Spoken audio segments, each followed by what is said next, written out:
Welcome to KGXT, Gen X Talks podcast, live from Central California. Making plans with the boys. I'm gonna hit the town. Yeah, I'm gonna make some noise.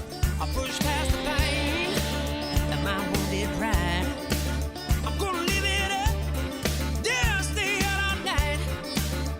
But sure, I've had some better times. And I can't count all the tears I've cried.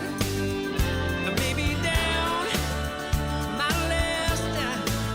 Yeah, but the blues took me just fine. This is an interview. It's not the podcast where my wife beats me up for an hour. No. These are the ones that you guys have been asking for. These are the ones we do individually with people all across the United States that are doing something different and doing something special. It's things that I'm interested in. It seems to be stuff that you guys are interested in because you guys keep asking me for more, so we keep doing more. I just need you guys to know it's time to close the drapes, put the cat out, let the dog in, settle down in your chair. Why are we putting the cat out? And cats don't like my interviews. Dogs love my interviews. So put the cat out, bring the dog in, and we'll get going. Now, I want to tell you, before we get started, this is a unique product.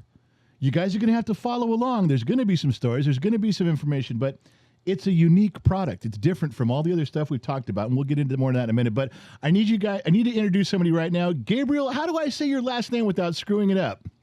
Well, it's rough. It's a mixture of a Spanish, Southeast Spanish, and like something else, but it's Lorado. Lorado. Okay, I'm just one time. That's it. If I do it again, I'm going to butcher it the next 13 times. All right. So listen, Gabriel is the founder. And I'm sure you have a partner that you do stuff with, but Meat and Bone. I got to tell you, Meat and Bone, it's something that intrigued me when Jacob came to me and says, "Hey, you got to look at this. You got to check this out." I was like, "Well, I've never even heard of anything like that." He goes, "Well, you're missing out because you guys do." And when I say special cuts of meat, I'm not even doing it justice. The homework that I did on you guys is amazing. So before we let everybody know what you guys do and how you do it and how your expansion, God, you guys have come so far, so fast. Let me back up. Tell me how all of this got started, because these are special cuts of meat. I need to know where this all began. Where were you born and raised? How'd you get to where we are now? That's obviously, thank you so much for having me. My business partner is in another meeting right now, and he's not going to be able to make it. But sure, I'm happy that I was able to jump in and explain this, because a lot of people have questions, obviously, and ultimately we've created a brand, right? Like we're not really on camera most of the times. We're busy making sure our business operates, right? Right. Yeah. Able to scale. So I was. Me and my business partner, both of us, just pure out of luck. We were both born in Venezuela. We came to the States when we were around. Well, I was 13. He was probably 16. He's a little bit older than I am. And we came, went to school here, worked in corporate for a couple of years, and it sort of everything sort of happened when I got back to Miami, where I was mostly raised. Well, that's what I was going to ask you. When you came from Venezuela, where did you end up? So Florida? Yeah. Okay. We were both established in Florida, both Louis and I. And funny enough, like as I said, we held corporate jobs. We went around. I was living in New York, and then I decided to come back to Florida. When I came back to Miami, I was living with Louis. I didn't have a home per se, so I was like figuring it out, and it was great because we got to connect again as good friends we were when we were kids. And yeah. And we, he was working at a fund. And at the moment, he was doing a lot of cooking, and I didn't do a lot of cooking, to be honest. I ate a lot. I love to eat, and I love good things in life, obviously. So what ended up happening was he was doing these recipes, finding like around like barbecuing and like a lot of beef cooking, I guess. Right. And he was like, "Man, most of the stuff is crap." Obviously, when I was living in New York, you could go pretty much anywhere and get like decent stuff or really good stuff. But Miami, back in 2014, when I was living with Louis, it wasn't as great, to be honest. It's a city that's been growing a lot over the past few years as a result of COVID mostly. But grocery shopping is not the best. So he started buying online, like from meat purveyors and like companies, retailers that would sell like different kinds of meat. Right. And he really found himself in like a spot wasn't that great. So I think we were playing tennis or soccer once, and he was like, look, I have this idea where, I should be able to source really good stuff. And, you know, maybe there's a business around this. And I remember telling him, like, it would be awesome if we can integrate some tech. My background is computer science and marketing. So it's like, it was awesome. It'd be awesome if you like mix it with convenience and like make it easier. And so, a month after, comes back and says, man, I've been digging into this. I really want to do this. Let's do it together. He built a business plan. We adjusted it with some of my ideas and some of the stuff that we had been discussing for that month. Tried to raise capital. Nobody understood the damn thing. Like it was weird because it was like, oh, you're gonna sell meat, like beef online and like seafood, and who else does this and how big are they? And obviously a lot of people talk about Omaha Steaks, which is the elephant in the room. Yeah, but that's got to be hard. That's got to be hard to convince somebody to financially back you when it's such a different thing to do, and you're like, look, we're going to do it better. All right, go ahead, continue. Omaha, yeah. That was the point, right? Like we were like, look, we're going to do it better because like Omaha Steaks. Like you start reading a lot about marketing marketing terminologies. Like you go to the supermarket and you see like grass fed and labels that companies or retailers have done. And you're like, how true are they? And nobody really goes to the USDA website to check on this. They just buy whatever, as a consumer, you feel it makes sense. But the truth is, like, okay, let me speak from a consumer point of view. What you just said, that's all I read. If it says grass-fed or it says organic or free range or something like that, you're right. How far do I check past that? I'm assuming people are checking up on them so they're not allowed to put false statements out there, and I'm sure a lot of them are misleading. But how would I know? I mean, a guy like you would know, but I wouldn't know. Well, I think it's a combination of things. There is enough information for you to figure it out. It will take time, and it will take, just resources in terms of you figuring it out and trying to dig deep. Sure. But the truth, in all honesty, is it really comes down to what happened in the past, like 50 years, right? Like obviously we see less and less butchers around, and the reality is the butcher has been dying because of like just economies of scale and how optimized the industry has become. So, and this is quite interesting. In the 50s, pretty much the industries in the U.S., the meat industry in the U.S. was really standardized into something called box beef. Basically, it was a way to transport beef faster, quicker, more efficient. So instead of having like sending carcasses or half carcasses, whatever it is, around the nation for butchers to butcher, they will consolidate this in bigger processing facilities, optimize the cost, optimize, labor, and then send that to the retailer directly in a format that was easier to sell. This is why you go to a supermarket and you don't really find a butcher. It's quite clean. You don't really smell anything. And it's because of that. Like companies like JBS and Tyson Food, they own the processing facilities. In some cases, they own the distribution. And in some cases, they might own even the companies that the farmers are buying the feed for their animals. But that just sounds like they're owning the whole process at every level. They have control. Yeah, they have control from beginning to end, even to distribution in some cases, like you said. But if it's all about the dollar, they can pinch all those things down to streamline it for not necessarily for the best product, but for the most money. I mean, exactly. When you own the whole thing, my God. Who audits you? Like the USDA audits you, but the truth is you have control over the entire thing. And that's exactly what happened. I mean, we live in an economy where we think we have choices, but we might not really have it. So Tyson Food owns most of the labels for poultry, for example. So when you stand in front of a supermarket and you see like the labels in there, you think you might be buying something different, but you might not. And there isn't really a way for you to figure it out. So that's the research that you as a consumer would have to do in order for this to make sense, right? If you're going to spend more dollars for one or the other. And before you move on from your point, when you brought that up about the butchers dying, going away, when I was a kid in the 70s, in Southern California. That was one of the things my dad, we used to go to the butcher shop like every Thursday. He'd go to the meat market, we'd go to the butcher shop. He knew the guy, they'd cut up what he wanted, and we'd take it in those white paper, really thick white paper. Yeah, the butcher paper, we take it home. And my dad, that was one of the things my dad always said. He says, remember when you get older, you got to have a good butcher. You got to have a guy. And it's like, okay. I mean, it was one of the things that was ingrained in me, but trying to find one today, there's some out there, but they're very difficult. I know you had one, right? I know. I believe I saw an interview that you did. Yeah, Wooddale Market is. They have a couple locations here in town, but there, other than them, there's nobody that's doing this anymore. You know, nobody at all.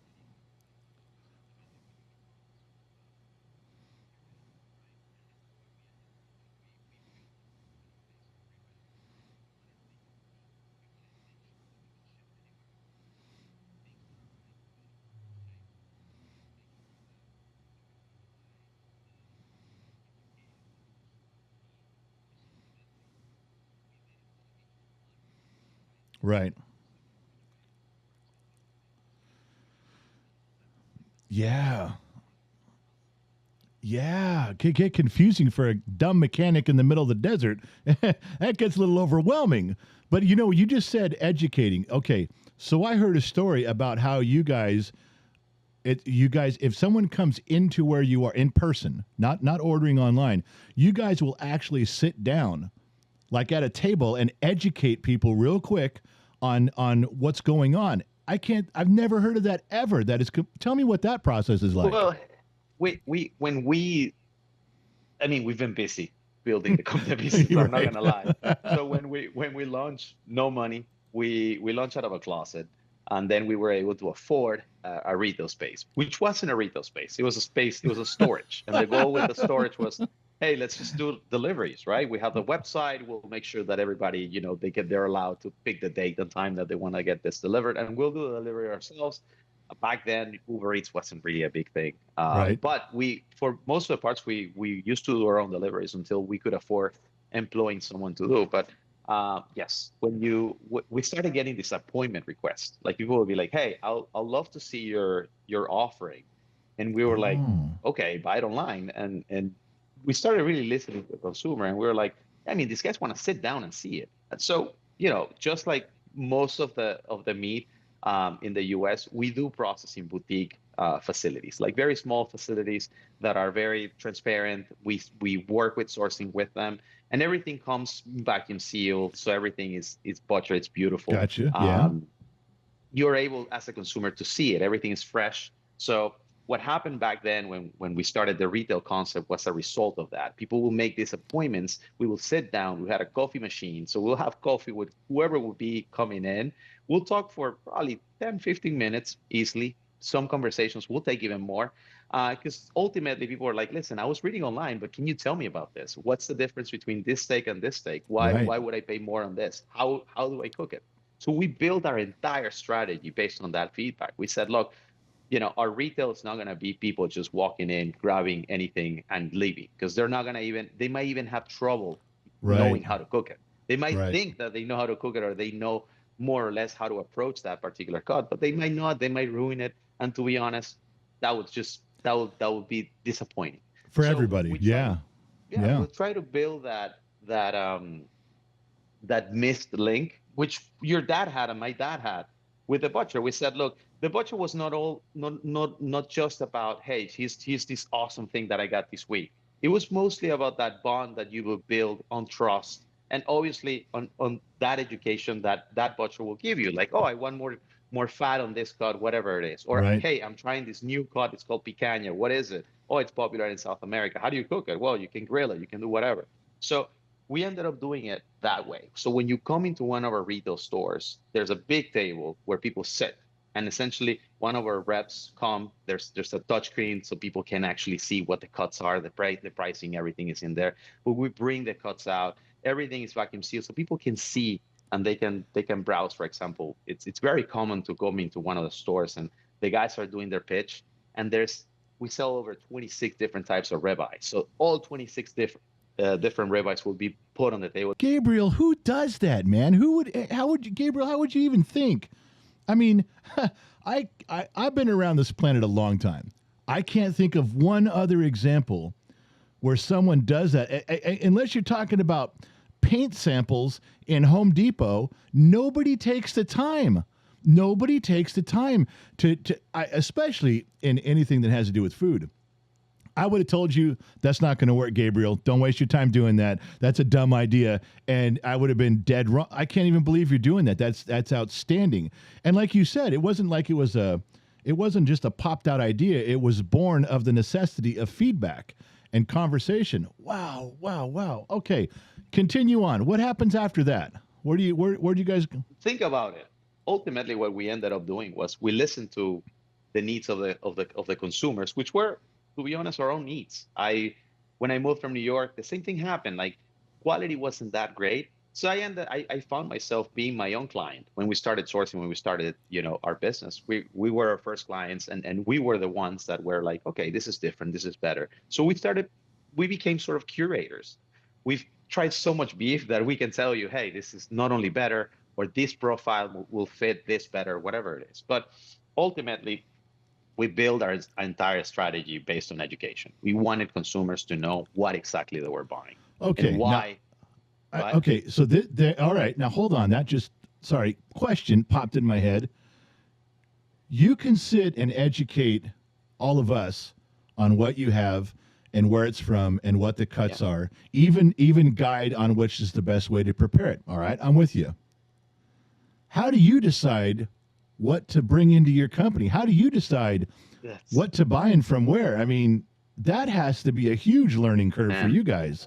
It's a lot of research. So basically, we're an omni-channel purveyor of best-in-class products. It doesn't necessarily mean that, or what it really means is we sell from the best $10 ribeye all the way to the best $250 ribeye. Each one on their own profile in a way. So obviously you see the fancy stuff, it's shiny and you're like, awesome. But we do sell that $10 ribeye, which I have every day, and it's amazing. I can't eat anywhere else just because it's like the quality is so good. And what makes it good, right? That's the real question. So it's about the animal itself.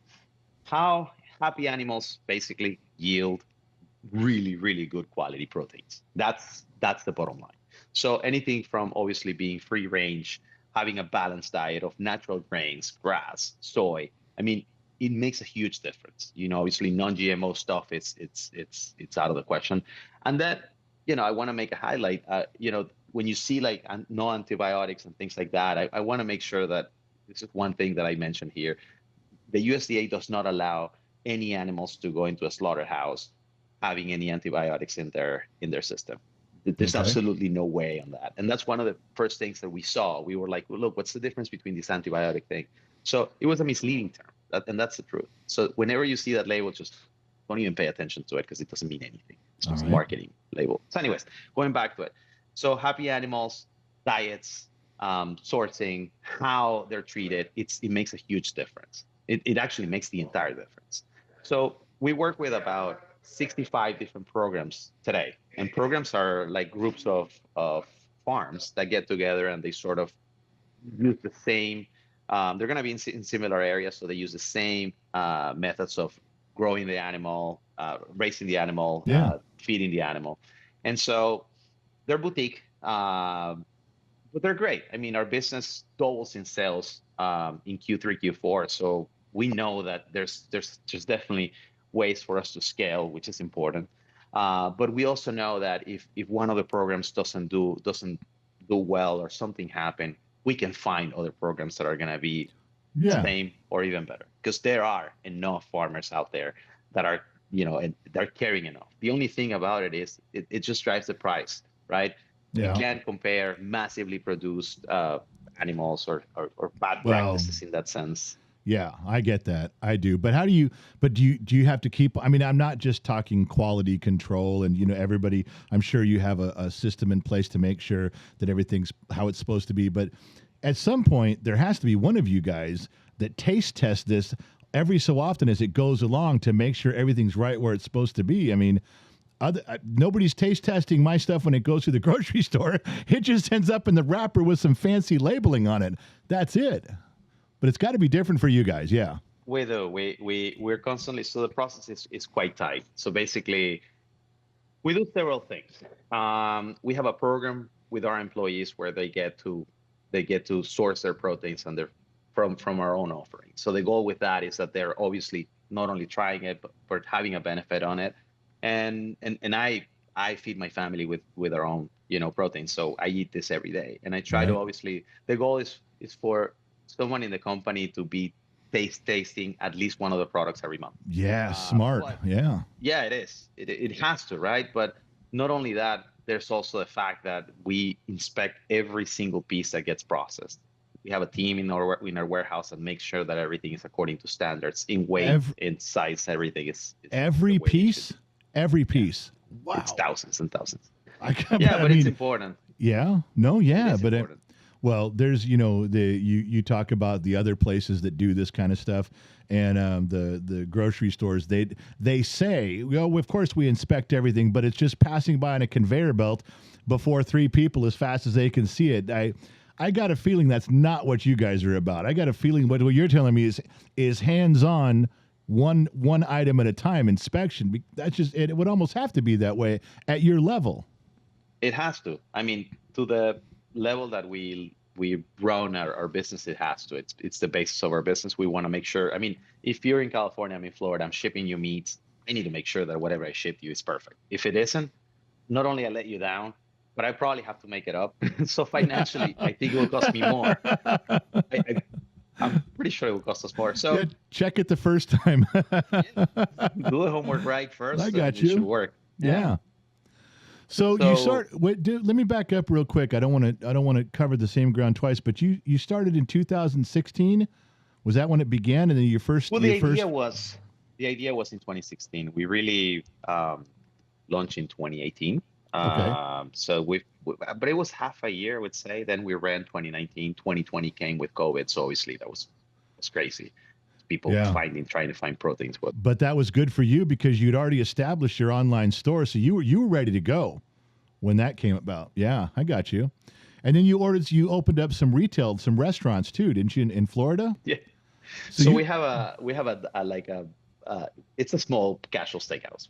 It's next to our store, or it's a flagship store that has our offices in the back, and then there's a little restaurant right next to it. So okay. basically, I think the only reason it works is because we have the inventory next door, and it is true. I mean, I think the economies of scale of a restaurant are completely different than what we do, but Yeah. it's a fun perk because people get to try the product, and then everything revolves around like having meat and bone and trying meat and bone. So, it's even to, I think in most of the cases, customers that might not know one brand just recognizing both and seeing what the link is, and Right. then just becoming more engaged with it, I guess. Well, I'll tell you from a consumer point of view, I don't know that. First of all, we talked about having to go do all the research myself to find. I just don't have time to do that. I'd rather, I'd rather trust somebody like you.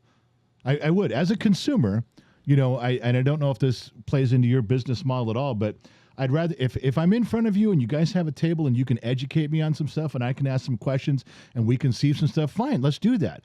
But if I'm not, I'd rather just be able to say, look, man, my man Gabriel's he checks it all out. He's got the stuff. I don't have to worry about all that. I don't have to go through internet sites and websites of homework and research and find out who's eating what and where I got a guy. Above Yep. all, it's so much easier, especially now maybe I'm just talking as an old fat American, but you want to have a guy that you can just go, it's right. Gabriel said it's right. I don't have to think about it anymore. I know the stuff is going to be, you do all the work, man. I just want to eat. That is a big portion. And in fact, we part of the strategy has been that if you go to our website and you start checking out our products, there's a comprehensive description of everything that needs to be around sourcing of the product, what makes the product special, what makes it different. There's obviously segments on other similar products, Right. but there's also our blog that basically what we've tried to do very hard is to make like this very simple blog post that talk about very specific items in the industry. It's a 1 to 2 minute read because the idea behind it was we use it as we actually leverage the entire thing as part of our training program. So we train our employees with that. Oh, And we understand that attention span is rough, right? Like, man, right now everybody right. has ADD, ADHD, whatever. It's true. But in all honesty, our goal is for people to use them as references, right? They might not Right. be clients, it's totally fine. But if they want to do some research and they want to understand the industry a little bit more, then they can use our blog as a resource. I got you. And now you started talking about the three pillars of your business model. Did we cover all three? I want to make sure we talked about all three. If not, just touch on them again so people understand the building blocks. That's all. Just want to make sure we covered it.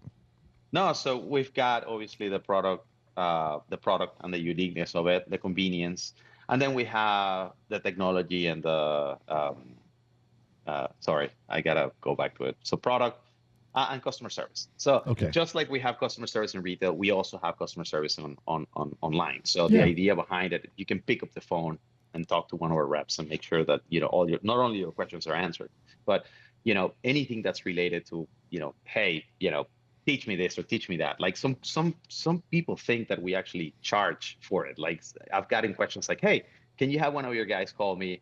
I would pay for it if he's able to explain this to me and spend 30, 40 minutes just talking to me about this. And we're like, Yeah. we don't really charge for it. You could just pick up the call and we'll answer all these questions, which are great. The entire goal of our company is to build that loyalty, build that missing link, as I said, that Sure. butchers used to have back in the days. We work for that. That's precisely the point. Sourcing is really hard, but yeah, what a tough thing to overcome, that missing link, that building that link of communication and trust was easy back in the day because you're standing right there at the butcher shop with your guy. You're trying to do this over thousands of miles, and you admittedly, you got the website, you got the blog, you have the phone calls, you have all the information. You're doing stuff like this where people will let you know. I mean, I got to tell you, if anybody's got a shot at bridging that gap of trust with a butcher, you're giving maximum effort, man. You can't go wrong with it. I'll tell you that. That's impressive. I would have never thought about that. I would have never thought about trying to bridge that personal gap. How you just can't do it. I would say it can't be done, and yet here you are doing it. That's great, Gabriel. That's great. But we wake up every day for it. And obviously there's other things like we're building like an AI little widget we want to call it Chef GPT. So the idea is to like bring AI into a business somehow to better serve our customers. See if there's something that maybe 5-10 years from now might be useful as well. I mean, we got to think big picture. We didn't build a brand for a 5-year plan or to like get this going. We build a brand for hundreds of years. We want customers to be loyal to us, and we want to be loyal to our customers as well. So no, that's being short-sighted has killed so many businesses in every area. So yeah, thinking long term. So you guys go through this. You're shipping now. How you built this thing? Like you said, you started out of a closet, yeah. and you build this thing into where you're at now. How far away do you ship? What's the furthest you go? Man, we've got like the craziest things. Like we have customers in Alaska. I mean, Alaska was probably one of the craziest places, to be honest, because there's a few customers there that, I mean, it's obviously it's a different thing. Like they order all kinds of things. Obviously, part of it is the fact that I don't think you can get a lot of the stuff that we get. I'll give you an example. We ship nationwide, right? We used to ship to Canada. We had to switch it around because of some customs rules that they're a little bit tough. Like we would have to become importers in Canada, operate in Canada in order to make some of the sales that we need to make, especially for Japanese Wagyu. So we are not shipping to Canada at the moment. But Meat and Bone is this really very weird place where you can get like, let's say that you want to get the $10 ribeye, but you also want to get a Japanese Wagyu ribeye, and you want to try some New York strip that have been aged for 60 days, and you want some bison, you want some venison. Oh yeah, they got this really awesome Caribbean lobster. I want to try it. Oh wow, look at that. They also have this, pork chop that came from Spain. It's an Iberian pork. It's different. Okay, I'm sold. And we offer free shipping. So most of the times, I think California is probably one of the highest range on the free shipping threshold. I think it's $250. So if you spend $250, shipping is free. Well, so technically, we're confused out here in California about all kinds of stuff and shipping and taxing people for stuff. Sorry about that. On behalf of California, sorry. It's rough. I mean, I think it's one of the challenges as a business owner too. Like if you were thinking about expanding, California has a lot of regulations and rules. And so like you really have to do your homework and make sure that you can not only operate, but you can make sure that you do everything by the book. Because obviously Florida's a completely different animal than California. Oh yeah. Yeah, absolutely. Yeah, so here we are 6 years from when you first started, roughly about that, from 2018 till now. And I see your name, Meat and Bone, on the side of a NASCAR. One of the coolest looking paint jobs ever, man. Tell me how that came to be. It's an agreement that we made. It was an interesting agreement. It's a company that believed in us and believed in our brand and believed in the power of growing it. So this year we actually launched a sponsorship with the number 15 car. It's driven by a young man called, his name is Gabriel. Right. He's been in racing. I mean, the guy's insane. I mean, he's been racing since he was like 7 years old. He's like the youngest rookie to make the championship level. Yeah. He's winning races. If you look at his bio, he races anything with a steering wheel. He's been in the trucks. Everything, all his pictures up there. Anything that goes around in a circle, he's in. He's put me behind the wheel. Listen, the most interesting thing, and this is like, he's telling me the story himself. And I asked him, like, how the hell were you driving a car this size when you were 9 years old? He's like, oh yeah, they make pedals. And I was like, make pedals? How's that, man? So look, I was always intrigued about NASCAR, but I was never I would say a big fan. I was always aware of it, and so I started going to the races, and I can tell you it's been an incredible experience. Like my first race ever was in North Carolina, where like the race country is. Oh yeah. And then we went to different races. We also went to Sonoma. I don't know if you've been to Sonoma, to the racetrack in Sonoma. I have not been to that one. It's incredible. Like, it's just beautiful. And every single race is a different animal. And I think it's just, the crowd is so engaged, and you see all kinds of people. Like, to be honest, it's been one of those amazing experiences. Have you been to one that's not full? Have you ever been to one that the stadium has empty seats ever? Never. I mean, it's like a Super Bowl every Sunday. It's insane. Right. The amount of people that go, all ages, all kinds of all kinds of people. Like, I would say it's crazy. It's crazy. So we're very happy about it. I mean, it's gonna be. We did our first race in. First race was in Boston. Was in New Hampshire. In June. So our next race, and we have about 8 races more. They're going to start in September. So we'll see them. I mean, the car is looking insane. Oh, it's incredible. It's all black with flames. Yeah, it looks beautiful. So we're out here in Bakersfield, California, and there's a small NASCAR track here. It's half a mile. It's the smallest one you can do and still have an event. But Kevin Harvick was a big NASCAR guy. He's from Bakersfield, and he was big in the industry for still is. And that's his racetrack now. They named it after him out here. So if you guys come out here to race, if you guys get to this small track, you got to tell me if you're stopping by, because I will drive out there just to shake your hand and talk to you for a few on that. Just let me know if you're coming out this way, because I don't know, they don't do a lot of races out here, but they do some. The NASCAR circuit, it's on there for a few things, but I don't know which class you guys race in, or if you'd be out here. But keep that in the back of your mind. If you go to Bakersfield, you can say, I know a guy. I know a guy in Bakersfield. Yeah, you know what? I will say, we'll bring you on. It will be. I mean, the to be honest, the experience, the NASCAR experience is quite unique, man. Once you start, you're hooked. You are hooked. Like, I watch NASCAR every Sunday. I never thought that I was going to be such a fan. I mean, it's been. So when you left Venezuela and you're on your way to Miami and in Florida, NASCAR was not on your mind. Oh, hell no. It was never. I mean, I like racing, but to be honest, NASCAR is one of those things. You are aware. Everybody's aware of it. But like, if you spend an hour just watching it, or if you go to one of these tracks, it is. I mean, it's just mesmerizing. Like, I'm telling you, you'll be hooked. It's absolutely incredible. Well, Gabriel, listen, you're an American story if there ever was one. You came here from another country. You had an idea. You put in your time. You built a business. It's now successful. And now you're taking that money and you're going back into one of America's pastimes, which is NASCAR. 100%. I mean, you could not have been a better story. You could not have been more plugged in your efforts from what you did to get here and where you are now. I am very proud to say that thank you for letting me do this interview with you. No, Tell thank everybody what they can do. If you guys, if I was able to drive a handful of customers your way, tell them where they should go to get a hold of your stuff. It will be very simple. I mean, if they're in Florida, we have 5 stores. We'll be expanding, hopefully, obviously. But if not, they can go to meatandbone.com. They can follow us on Instagram at meatandbone. We usually do some fun stuff online. And as I said, we ship nationwide.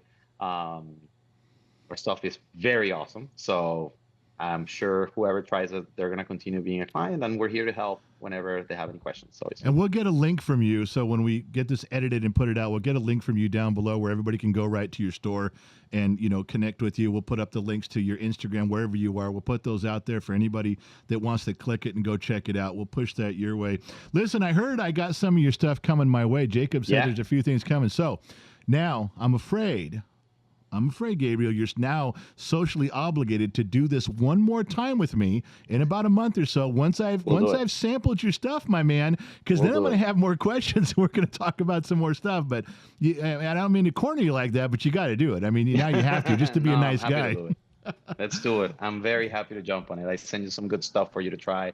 Hopefully, we get to talk and I get to get you as a client as well.